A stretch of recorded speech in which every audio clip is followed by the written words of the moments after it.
Baik, bismillahirrahmanirrahim. Assalamualaikum warahmatullahi wabarakatuh. Apa kabar teman-teman semuanya? Kembali lagi bersama saya Januar Saputra di channel Januar Saputra ya teman-teman.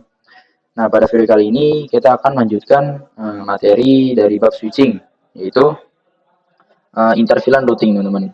Nah, sebelum kita mulai tutorialnya, kita tahu dulu nih fungsi dari intervalent routing ini apa sih? Nah, di sini dijelaskan fungsi dari intervalent routing ini adalah PC klien antar VLAN jika sebelumnya PC klien antar VLAN tidak bisa saling ping atau terhubung, lalu dengan dikonfigurasikan interVLAN routing pada router, maka PC klien yang berbeda VLAN akan bisa saling ping atau terhubung satu sama lain melewati router. Nah, jadi tuh maksudnya ini apa namanya? Jadi kan kalau misalnya live sebelumnya itu kan kita bikin VLAN. Nah, kita coba ngeping itu tapi cuman bisa di satu VLAN yang sama, cuman bisa ping PC klien di satu VLAN yang sama. Nah, kalau yang interVLAN routing ini sekarang jadi nanti jika kita konfigurasikan interVLAN routing, maka nanti PC klien yang ada di VLAN 10 bisa ngeping PC klien yang ada di VLAN 20 contohnya teman-teman gitu. Jadi kayak bisa uh, antar VLAN itu PC-nya kliennya bisa saling terhubung gitu teman-teman ya.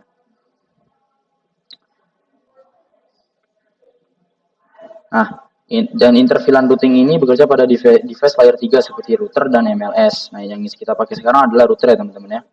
Oke, kan sekarang udah pada tahu nih fungsi dari interVLAN routing itu apa. Maka langsung aja kita coba labnya ya teman-teman ya. Jadi di sini saya akan menggunakan Cisco Packet Tracer. Nah, pertama kita buat dulu topologinya seperti ini teman-teman ya. Nah, di sini saya udah buat topologinya ada satu router, satu switch, dan dua PC client di VLAN yang berbeda teman-teman ya. VLAN 10 dan VLAN 20. Nanti kita bakal konfigurasi interVLAN routing, maka nanti PC yang ada di VLAN 10 ini bisa ngeping PC yang ada di VLAN 20 teman-teman. Oke, ini adalah topologi yang saya buat. VLAN 10 terdiri dari satu PC client, VLAN 20 terdiri dari satu PC client. Yang dimana nantinya kita konfigurasikan interVLAN routing pada router sehingga nanti PC client di VLAN 10 dapat terhubung dengan PC client di VLAN 20 seperti yang saya bilang tadi ya teman-teman. Oke, langsung aja kita mulai ya. Tahap awal adalah membuat VLAN dulu di setiap switch-nya ya teman-teman. Jadi bukan di setiap switch sih, di setiap masing-masing VLAN ya teman-teman. Nah, di sini kita akan coba buat dulu VLAN-nya. Yang pertama saya akan membuat VLAN 10 ya teman-teman. Seperti biasa enable configure terminal. Oke. Nah, sekarang kita buat dulu VLAN 10-nya. Bebas ya VLAN-nya mau berapa aja. Saya ini buat contoh doang VLAN 10. Habis itu adalah masukkan interface yang mengarah ke VLAN 10 teman-teman. Sini kita bisa lihat ya interface mana yang mengarah ke VLAN 10. Nah, di sini adalah interface 01 ya teman-teman yang arah ke VLAN 10. Jadi kita masukin interface FA01. INT FA01. Habis itu kita masukkan perintah switch port mode switch port.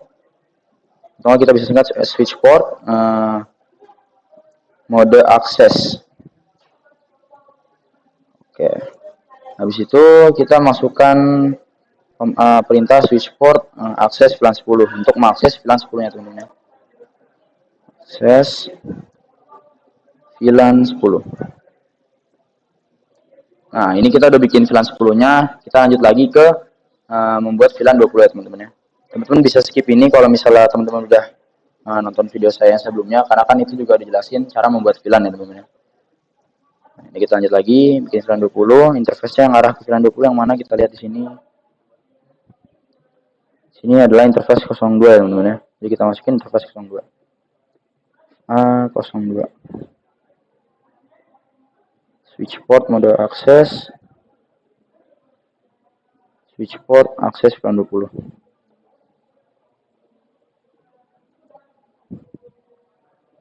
Nah, oke. Ini kita udah bikin dua VLAN ya teman-teman ya di satu switch ini. Dia ada dua VLAN. Nah, ini oh ya, sebelumnya itu jangan lupa teman-teman kasih IP address dulu teman-teman ya. Ini kita kasih IP address 10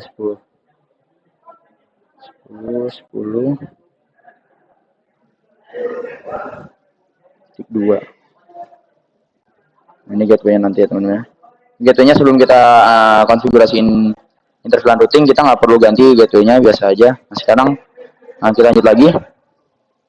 Nah, kalau udah buat kayak gini, selanjutnya kita konfigurasikan interface terang ya teman-teman ya. karena agar apa namanya data atau informasi dari router ini bisa melewati router juga teman-teman gitu. Jadi kita konfigurasikan dulu interface terangnya. Nah, interface string ini diaktifkan pada interface yang terhubung langsung dengan router atau switch lain ya teman-teman, kayak gini nih. Ini kan FA03 terhubung langsung dengan FA00 di router ya teman-teman ya. Jadi kita aktifkan dulu interface FA03 switch port mode terang. Mode terang. Nah, ini udah. Nah, kalau kita udah apa namanya ngebuat VLAN, udah nyala interface terangnya, selanjutnya kita mengkonfigurasikan interface VLAN routing di router teman-teman ya. Nah, di sini langsung aja kita lihat dulu, tapi interface FA000 no shutdown di yang di sini. Nah, ini kalau di router itu interface itu dia awalnya itu shutdown. Jadi kita harus aktifin dulu interface-nya teman-teman. Jadi interface berapa, habis itu lalu no shutdown ya teman-teman gitu. Habis itu kita masukkan perintah interface FA00.1 ini adalah sub interface dari VLAN 10 ya teman-teman ya. Jadi kalau di switch itu kita nggak bisa ngasih VLAN ya teman, nggak bisa ngasih IP address langsung ya teman. Jadi harus menggunakan sub interface-nya. Habis itu encapsulation one key titik one key 10 ini VLAN 10-nya encapsulation. Habis itu baru masukin IP address untuk gateway setiap kliennya ya teman-teman, setiap klien yang ada di VLAN masing-masing gitu. Nah, ini kita bisa lihat di VLAN 10 gateway-nya itu ada Sputnik 1. Dan kalau di VLAN 20 itu gateway-nya ada Sputnik 1 ya teman-teman. Nah, jadi kenapa tadi saya ngasih IP address yang di PC itu Sputnik 2? Karena Sputnik 1-nya itu sudah dipakai buat gateway di router tadi teman-teman ya. Buat gateway yang nanti buat PC kalian nanti. Jadi kalau misalnya dipakai yang satu ini nanti nggak bisa dipakai lagi yang dibuat selanjutnya gitu. Oke, langsung aja kita coba konfigurasiin interface routing ya teman-teman ya. Ini kita coba SH dulu. Enable configure terminal. INT FA 00 no SH. Nah, di sini kita baru apa namanya masukin ke sub interface ya teman-teman ya. Interface FA00.1 titik 1 enter teman-teman. Nah, habis itu kita encapsulation ya teman-teman ya. Encapsulation.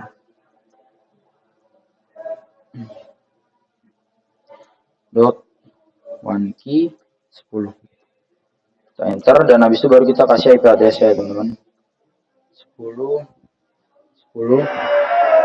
titik 2 titik 1 maaf 255 titik 0. Nah, ini kurang di spasi, kita enter. Nah, habis itu kita konfigurasiin interface routingnya pada VLAN 20 juga teman-teman ya.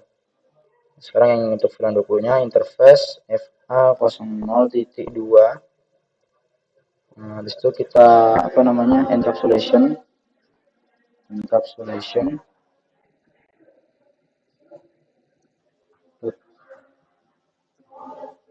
dot one key 20.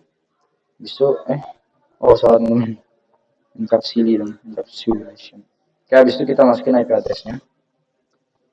20 1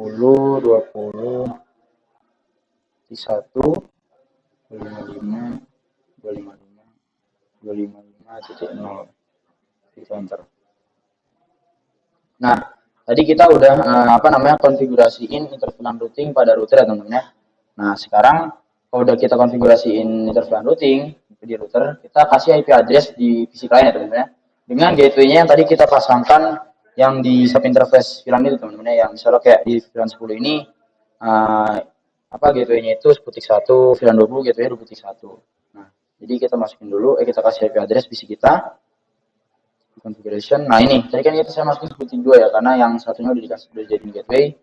Ini kita ganti 10.10.1. Lalu VLAN 20, PC VLAN 20-nya 20.20.20.2 gateway-nya.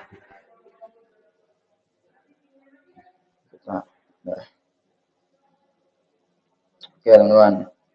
Nah, kalau misalnya udah ngasih IP address di setiap PC kliennya beserta gateway-nya, sekarang kita coba ping PC klien antar VLAN, teman-teman. Jadi, PC klien yang ada di VLAN 10, kita coba ping ke PC klien yang ada di VLAN 20, teman-teman. Kalau misalnya sudah bisa replay, berarti kedua VLAN itu sudah saling terhubung, teman-teman. Gitu. Nah, sekarang kita coba ya, teman-teman ya. PC yang di VLAN 10, saya coba ping PC klien yang ada di VLAN 20. Ping tadi di PC yang lain 20-nya PC klien VLAN 20 itu 22 ya. 20.2. Lalu kita enter. Kali ini kita ingin dulu. Cepat dulu. Nah, teman-teman, ini bisa dilihat ya. Setelah kita ping tadi si PC yang ada di VLAN 20-nya itu dia nge-replay. Jadi di sini membuktikan bahwa PC klien antar VLAN sudah saling terhubung, teman-teman, berkat adanya inter-VLAN routing. Nah, jadi itulah fungsi dari inter-VLAN routing agar PC antar VLAN itu bisa saling terhubung, teman-teman. Nah, udah deh. Itu aja, teman-teman. Nah, mungkin itu apa namanya sedikit video tutorial dari saya, teman-teman ya. Saya mohon maaf apabila ada banyak kesalahan dari saya. Bagi teman-teman yang suka video saya, jangan lupa teman-teman subscribe, like, share, dan komen ya, teman-teman ya. Nah, mungkin sekian dari saya. Terima kasih yang sudah menonton. Saya ucapkan wassalamualaikum warahmatullahi wabarakatuh. Teman-teman, selamat mencoba.